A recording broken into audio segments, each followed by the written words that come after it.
Dear students, आज हम next chapter start करेंगे, चैप्टर नंबर 14 स्टैटिस्टिक्स। तो बेटा ये सबसे पहले चैप्टर की जो प्रॉब्लम्स हैं वो डिस्कस करने से पहले जो की पॉइंट्स हैं वो अच्छे से समझते हैं। ठीक है, देखिए स्टैटिस्टिक्स में हम क्या पढ़ते हैं। It's a branch of mathematics which deals with the collection, presentation, analysis and interpretation of numerical data. आपने 8th क्लास में डाटा के बारे में पढ़ा होगा। Data means information. जो न्यूमेरिकल हमारे पास डाटा होता है, नंबर से रिलेटेड डाटा होता है, जिसमें हम कैलकुलेट करते हैं अलग अलग इंफॉर्मेशन को, ऑब्जेक्ट्स को। तो ये जो कंसेप्ट है, ये जो मैथमेटिक्स की ब्रांच है, इसको हम स्टैटिस्टिक्स कहते हैं, जिसमें डाटा को अच्छे से कलेक्ट किया जाता है, प्रेजेंट किया जाता है, उसको एनालिसिस किया जाता है और उसको इंटरप्रेट किया जाता है प्रॉपर वे में। ठीक है ना, ये जो मैथमेटिक्स की ब्रांच है इसको हम कहते हैं स्टैटिस्टिक्स। हिंदी में स्टैटिस्टिक्स को कहते हैं बेटा सांख्यिकी। ठीक है, जैसे आप देखते हो कि प्रति 10 साल के बाद भारत की जनगणना होती है, सेंसस ऑफ इंडिया, तो उसमें हम डाटा को कलेक्ट करते हैं। ठीक है, तो हमारे पास जो डाटा होता है वो दो प्रकार का होता है। एक होता है प्राइमरी डाटा और दूसरा होता है सेकेंडरी डाटा। ठीक है, देखिए datas are set of informations in numerical figures collected with a definite purpose. जो हमारे पास डाटा होता है, ये इंफॉर्मेशंस हैं न्यूमेरिकल फिगर्स को जो हम कलेक्ट करते हैं, वो किसी डेफिनेट पर्पस के लिए वो कलेक्ट की जाती हैं। ठीक है, data collected by the investigator himself with a definite objective are known as primary data. कोई भी जो इन्फॉर्मेशन है, जो फर्स्ट टाइम कोई भी इन्वेस्टिगेटर है वो कलेक्ट करता है खुद ही, ठीक है ना, उस तरह का जो डाटा होता है वो प्राइमरी डाटा होता है। ये अच्छे से अरेंज्ड नहीं होते हैं, एनालिसिस नहीं होता इनका, अच्छे से प्रेजेंटेशन नहीं होता। तो इस तरह का जो डाटा होता है बेटा, उसको हम कहते हैं प्राइमरी डाटा। ठीक है, नेक्स्ट देखिए, the data which are not collected by the investigator but are obtained from a source are known as secondary data. ठीक है ना, ऐसा डाटा जो कोई व्यक्ति कलेक्ट नहीं करता है, ठीक है ना, किसी इन्वेस्टिगेटर के द्वारा कलेक्ट नहीं किए जाते हैं, बल्कि अच्छे से अरेंज्ड जो डाटा होता है और उनको कोई दूसरा व्यक्ति यूज़ करता है, तो वो जो डाटा होता है बेटा वो सेकेंडरी डाटा कहलाता है। ठीक है, तो सभी बच्चे जो ये की पॉइंट्स हैं चैप्टर के, उनको बहुत अच्छे से समझिएगा। नेक्स्ट है जैसे क्लास मार्क या mid values of a class intervals आप देखते हैं। जैसे अगर हमने कोई एग्जांपल लिया 10 to 20, 10 को हम कहते हैं lower limit of this class interval, 20 क्या है, upper limit of this class interval. तो क्लास मार्क कैसे निकालते हैं? क्लास मार्क बहुत आसान है, सिंपल फार्मूला है। इन दोनों का प्लस कर देंगे बेटा, आधा कर देंगे। मिड वैल्यूज होती हैं तो दोनों का प्लस करेंगे, हाफ कर देंगे। फार्मूला क्या रहेगा देखिएगा, lower limit plus upper limit divide by 2। ठीक है ना, जैसे हमने अगर एग्जाम्पल लिया 10 to 20, तो इस क्लास इंटरवल का क्लास मार्क क्या बनेगा बेटा, तो दोनों का सम करेंगे, 10 और 20 कितने हो गए 30, और 30 का हाफ कितना हो गया बेटा 15। तो क्लास मार्क कितना हो गया 15। कई बार आप MCQs टाइप के जो क्वेश्चंस होते हैं उनमें देखते हैं, इस टाइप के क्वेश्चन कई बार पूछ लिए जाते हैं आपसे। क्लास साइज देखिए, क्लास साइज क्या होता है, अपर लिमिट में से लोअर लिमिट माइनस करेंगे। ठीक है ना, जैसे अगर एग्जाम्पल देखिए 30 to 40 क्लास इंटरवल सपोज, ठीक है ना, किसी डाटा के अंदर ये क्लास इंटरवल है बेटा, क्लासेस दी हुई है आपको। ठीक है ना, ग्रुप डाटा है, क्योंकि जो ग्रुप डाटा होता है उसी के अंदर क्लासेज होती हैं, लोअर लिमिट होती है, अपर लिमिट होती है। ठीक है, तो 30 to 40 में देखिए क्लास साइज क्या रहेगा, फार्मूला क्या रहेगा इसका, अपर लिमिट में से लोअर लिमिट को माइनस करना है, डिफरेंस रहेगा अपर लिमिट और लोअर लिमिट का। तो 40 में से 30 माइनस हो जाएंगे, 10 आ जाएगा क्लास साइज। ओके, नेक्स्ट है बेटा बार ग्राफ क्या होता है। A pictorial representation of numerical data by a number of bars of uniform width with equal spacing between them is called a bar graph। जैसे graph देखिए, इस type का जो ग्राफ है वो बार ग्राफ कहलाता है। ठीक है ना, यहाँ पे जो बार की जो विड्थ होती है वो यूनिफॉर्म होती है, इक्वल विड्थ होती है बेटा हर जगह। ठीक है ना, और जो इनकी लेंथ होती है, वर्टिकल रेक्टेंगल्स जो आपको नज़र आ रहे हैं, ये जो लेंथ होती है वो फ्रीक्वेंसी के अकॉर्डिंग होती है, और सभी के बीच में यहाँ पे इक्वल स्पेस रखा जाता है। गैप होता है, इक्वल गैप होता है, ये आपने 8th में भी ड्रॉ किए होंगे। इस टाइप का जो पिक्टोरियल रिप्रेजेंटेशन होता है किसी इन्फॉर्मेशन का, न्यूमेरिकल डाटा का, उसको हम कहते हैं बार ग्राफ। ओके, ये डाटा के इंफॉर्मेशन के कंपैरिजन के लिए यूज़ किया जाता है। ओके, नेक्स्ट है हिस्टोग्राम। ये भी क्या है, ग्राफिकल रिप्रेजेंटेशन होता है फ्रीक्वेंसी डिस्ट्रीब्यूशन का, जिसमें हमारे पास रेक्टेंगल्स होती हैं, क्लास इंटरवल्स होते हैं, ठीक है ना। और यहाँ पे दिया हुआ है histogram is a graphical representation of frequency distribution in the form of rectangles with basis as class intervals, ठीक है ना, बेसिस एज क्लास इंटरवल। यहाँ एक्स एक्सिस पे हम क्लास इंटरवल्स लेते हैं बेटा, क्योंकि हमारे पास डाटा क्या होता है, ग्रुप्ड होता है। ग्रुप डाटा में अपर लिमिट होती है, लोअर लिमिट होती है, तो क्लासेज यहाँ पे आप लेते हैं, ठीक है ना, क्लास इंटरवल्स आ जाते हैं और फ्रीक्वेंसीज वर्टिकल एक्सिस पे आ जाती है, ठीक है ना, कॉरस्पॉन्डिंग फ्रीक्वेंसीज वर्टिकल एक्सिस पे आती हैं। तो ये भी एक तरह का बार ग्राफ होता है, सॉरी, ये भी एक तरह का ना बार ग्राफ होता है। लेकिन यहाँ पे और बार ग्राफ में क्या अंतर है, फिगर में देखिएगा, पिक्टोरियल रिप्रेजेंटेशन में यहाँ पे जो हमारे पास रेक्टेंगल्स होती हैं ये अटैच्ड होती हैं, जुड़ी होती हैं, ठीक है ना। बार ग्राफ की तरह इसमें यहाँ पे गैप नहीं होता, इक्वल स्पेस नहीं होता वर्टिकल रेक्टेंगल्स के बीच में, थोड़ा ध्यान रखेंगे।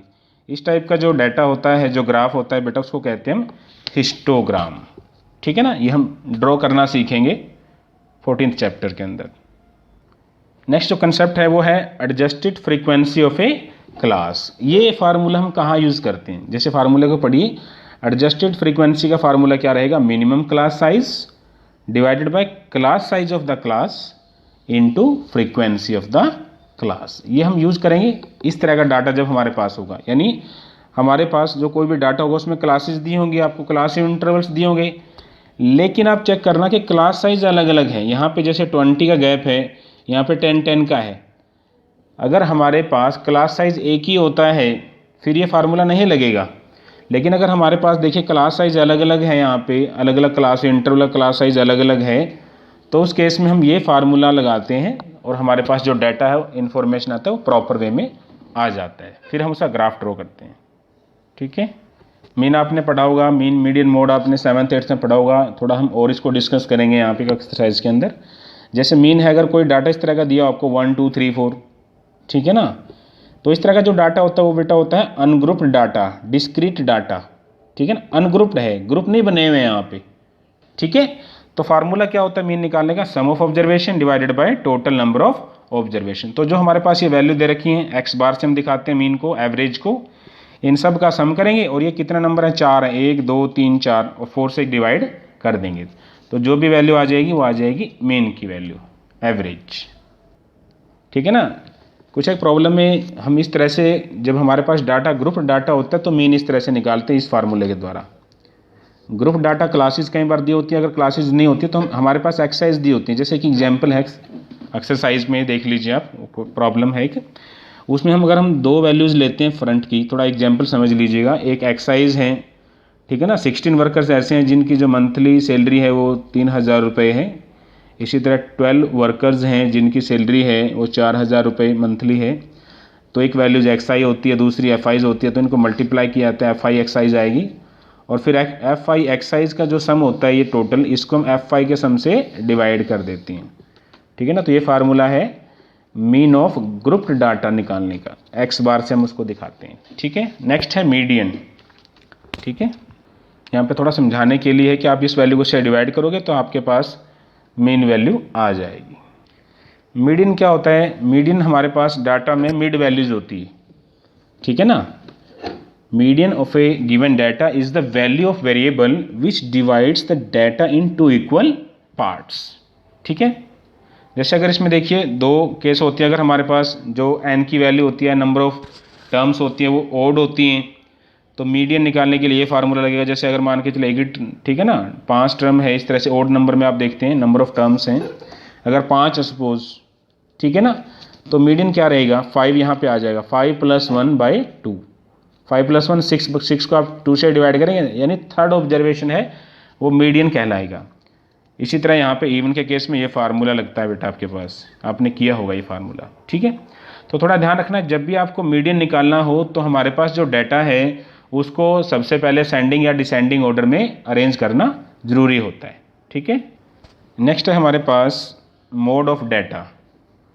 मोड है कोई भी इंफॉर्मेशन में हम देखते हैं कि अगर कोई भी वैल्यूज़ है, कोई भी ऑब्जर्वेशन हो जिसकी फ्रीक्वेंसी सबसे ज़्यादा है, कोई भी नंबर है वो सबसे ज़्यादा टाइम रिपीट होता है, तो वो वैल्यू मोड कहलाती है। मोस्ट अकरिंग जो डिजिट्स लगा लीजिए या मोस्ट अकरिंग इन्फॉर्मेशन जो होती है, ठीक है ना, उसको हम मोड कहते हैं। जैसे इस डाटा के अंदर आप देखिएगा सबसे ज़्यादा टाइम है 2 रिपीट हो रहा है, 1 2 3 4 5 5 टाइम्स 2 आ रहा है, वो बाकी सारे डिजिट है इतने टाइम नहीं आ रहे हैं, तो 2 की फ्रीक्वेंसी सबसे ज़्यादा है, तो इस डाटा का मोड क्या हो जाएगा 2। एक और ग्राफ हम 14 चैप्टर में पढ़ते, वो है बेटा फ्रीक्वेंसी पॉलीगन, ठीक है ना। Frequency polygon is a graph drawn with class mark on X axis and frequency on Y axis. हम क्या करते हैं, क्लास मार्क के हमने 2 केस दिखा रखे हैं एक तरह से, जिसमें हम वर्टिकल एक्सिस पे तो लेते हैं फ्रीक्वेंसी और एक्स एक्सिस पे लेते हैं बेटा क्लास मार्क, ठीक है ना। सबसे आसान तरीका ये है कि हम क्या करते हैं, जो हमारे पास क्लासेस दी होती हैं जैसे 10 to 20 20 to 30, इनका क्लास साइज निकाल लेते हैं, ठीक है ना। क्लास साइज निकाल लेंगे तो क्लास साइज हम यहाँ लिख देते हैं अच्छे से नंबर जो उनकी वैल्यूज़ होती हैं, और यहाँ फ्रीक्वेंसी होती है, तो क्लास साइज के अकॉर्डिंग हम पर्टिकुलर पॉइंट है यहाँ पे लोकेट करते हैं और उनको अच्छे से ज्वाइन कर देते हैं। तो ये जो ग्राफ होता है ये कहलाता है फ्रीक्वेंसी पॉलीगन, ठीक है। दूसरा तरीका क्या है कि हाँ पहले हिस्टोग्राम बनाइए, हिस्टोग्राम बनाने के बाद देखो हिस्टोग्राम में यहाँ पे क्लासेज होती हैं, आपको पता है, अपर लिमिट लोअर लिमिट, ठीक है। लेकिन अगर आप बाद में मिड वैल्यूज लेते हैं तो आपके पास सेम ग्राफ ही आता है जैसे यहाँ पे आ जाता है। इसमें थोड़ा सा ज़्यादा टाइम लगता है क्योंकि आपको हिस्टोग्राम भी पहले ड्रा करना पड़ता है, फिर आपको ये जो बार की मिड वैल्यूज होती हैं, ठीक है ना, उसको इस तरह से दिखाना होता है। और ये जो आपके पास ग्राफ आता है ये बार ग्राफ होता है एक तरह, सॉरी फ्रीक्वेंसी पॉलीगन होता है, ठीक है ना, जो हिस्टोग्राम से बनता है। तो आप डायरेक्ट भी मिड वैल्यूज ले सकते हैं, क्लास मार्क ले सकते हैं क्लास इंटरवल से, ओके। अब 14.1 एक्सरसाइज की प्रॉब्लम्स देखिए। क्वेश्चन की स्टेटमेंट देखो बेटे, give 5 examples of data that you can collect from your day to day life. और सेकंड क्वेश्चन में क्या करना है, classify the data in question number 1 above as primary and secondary data, ठीक है ना। फर्स्ट क्वेश्चन में हमें ऐसे एग्जाम्पल देने हैं जो हम डे टू डे लाइफ में है किसी भी इंफॉर्मेशन को, डाटा को है कलेक्ट करते हैं, और सेकंड में उनको क्लासीफाई करना है कि कौन सा डाटा है वो प्राइमरी डाटा है और कौन सा डाटा बेटा सेकेंडरी डाटा है, ठीक है। तो काफ़ी सारे सॉल्यूशंस हो सकते हैं इस टाइप के डाटा के, डे टू डे लाइफ में हम काफ़ी सारी इंफॉर्मेशन कलेक्ट करते हैं फर्स्ट टाइम, ठीक है ना। जैसे यहाँ पे देखिए कि number of absentees in each day in your class for a month, heights of 30 students in our class, number of trees in our school. Next जैसे हमने एग्जाम्पल लिया सपोज यहीं पे, election results obtained from TV और newspaper, literacy rate figures obtained from educational survey, ठीक है। तो ये रहेगा फर्स्ट क्वेश्चन में। काफ़ी सारे आप एग्जाम्पल ले सकते हैं, आंसर्स काफ़ी सारे हो सकते हैं जहाँ पे आप डाटा को कलेक्ट करते हो बेटा। सेकंड में हमें क्लासीफाई करना कि कौन सा डाटा प्राइमरी या सेकेंडरी है। तो पहले जो 3 डाटा है वो प्राइमरी डाटा है, अच्छी तरह से अरेंज नहीं होती, कोई व्यक्ति इनको फर्स्ट टाइम कलेक्ट करता है बता सकता है अच्छे से, लेकिन ये जो डाटा होते हैं ये बहुत अच्छे से सर्वे करने के बाद अच्छे से अरेंज्ड होते हैं, तो ये डाटा कहलाते हैं सेकेंडरी डाटा। जो पहले 3 डाटा हैं वो प्राइमरी डाटा का एग्जाम्पल है, और लास्ट के जो 4th और 5th पार्ट में जो डाटा इन्फॉर्मेशन आपको दी हुई है वो है सेकेंडरी डाटा के एग्जाम्पल्स, ठीक है ना। तो बेटा इस वीडियो में बस इतना ही।